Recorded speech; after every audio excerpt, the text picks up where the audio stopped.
عجیب بات یہ ہے، میں ایک مرتبہ سورہ حجرات کا درس دے رہا تھا پنڈی میں، تو وہاں جسٹس چیمہ صاحب بیٹھے ہوئے تھے پہلی صف کے اندر۔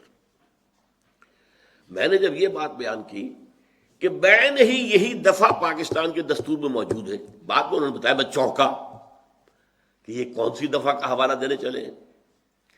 میں نے دفعہ 227 کا حوالہ دیا، no legislation will be done repugnant to the Quran and the سنہ۔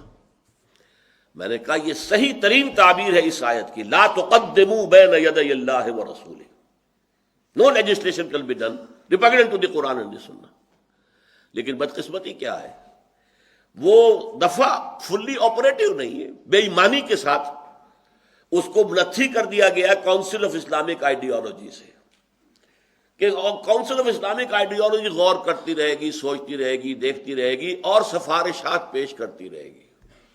اب وہ کروڑوں روپے اس کونسل کے اوپر خرچ ہوئے ہیں، اس کا بڑا بجٹ ہے، آفس ہے پورا، سیکریٹریٹ ہے پورا، لیکن اس کی سفارشات آ کے اور وزارت داخلہ اور وزارت قانون اور وزارت مالیات کی الماریاں بھر گئیں، کسی ایک کے اوپر بھی عمل نہیں ہوا،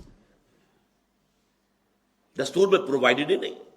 بھئی یہ سفارشات پیش کریں گی، آگے کہیں نہیں ہے ان سفارشات کا کیا حشر ہوگا، وہ کس پروسیس کے تحت اڈاپٹ کی جائیں گی، اگر اس کو منظور کرنا ہے تو کس طور سے، اور نافذ کرنا ہے تو کس طور سے، نامنظور کرنا ہے تو کس طور سے، کچھ۔ یہ چور دروازہ ہے، میں نے کہا ہے ہمیشہ، پاکستان کا دستور منافقت کا پلندہ ہے، اس میں پورا اسلام ہے، اللہ کی حاکمیت، یہ قرارداد مقاصد میں موجود ہے، اور نمبر 2 کتاب و سنت کی بالادستی دفعہ 227 کے اندر موجود ہے، no legislation will be done repugnant to the Quran and the سنہ۔ اسی طرح ایک مرتبہ یہاں کانسولیٹ جو ہے امریکن، اس کانسولیٹ کے یہاں ایک پولیٹیکل سیکریٹری تھے مسٹر کول، وہ میرے پاس آئے، انہوں نے کہا یہ آپ خلافت کی بات کرتے ہیں، مجھے ذرا سمجھائیے خلافت سے آپ کی مراد کیا ہے۔ میں نے کہا ویسے تو یہ مضمون بڑا لمبا ہو جائے گا، میں آپ سے کہتا ہوں take your American Constitution, add 3 things to it, only 3, and it will become the best خلافہ of today، بہترین خلافت بن جائے گی، اس لیے کہ میں باقی اعتبارات سے امریکہ کے دستور کو بہترین سمجھتا ہوں۔ سوشل ایوولوشن جو ہے، پولیٹیکل ایوولوشن، اس کی ہائیسٹ لیول پر امریکن کانسٹیٹیوشن ہے، اور یہ جو نظام ان کا صدارتی، یہ خلافت کے نظام سے قریب ترین ہے۔ یہ نہیں ہے کہ ہیڈ آف دی اسٹیٹ اور ہے اور ہیڈ آف دی گورنمنٹ اور ہے، پھر ان کے درمیان ٹکراؤ ہو رہا ہے، پھر 58(2)(b) کا معاملہ آ جائے گا، یہ نہیں، کچھ بھی نہیں، ایک ہے، توحید ہے، اختیارات کی توحید، صدر ہیڈ آف دی اسٹیٹ بھی ہے اور وہ ہیڈ آف دی گورنمنٹ بھی ہے۔ تو میں نے کہا 3 چیزیں ایڈ کر دیجئے۔ نمبر 1 لکھیے، اس ملک میں sovereignty belongs to God, not to the people۔ Number 2، no legislation will be done at any level، میں لیول اس لیے کہا، فیڈرل لیول ہے، اسٹیٹ لیول ہے، کاؤنٹی لیول ہے، at any level which is repugnant to the book of God and the tradition of his messenger۔ Number 3، non-Muslims here will be protected minority، they will not be equal citizens of the state۔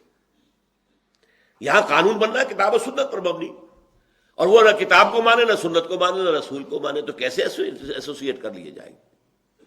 they will be protected minority، ان کا ذمہ لیں گی ریاست، ان کی حفاظت کا، ان کے جان و مال کا، ان کی آبرو کا، انہیں باقی سارے حقوق حاصل ہوں گے، کاروبار کریں، ملازمتیں کریں، تجارت کریں، جو چاہیں کریں، جس کو چاہیں پوجیں، جیسی چاہیں اپنی عبادت گاہیں بنائیں، ان کی عبادت گاہوں کی حفاظت مساجد سے زیادہ کی جائے گی، لیکن they will be protected minority، they will pay taxes۔ جزیہ کیا؟ جزا ہے، بدلہ ہے، بدل ہے۔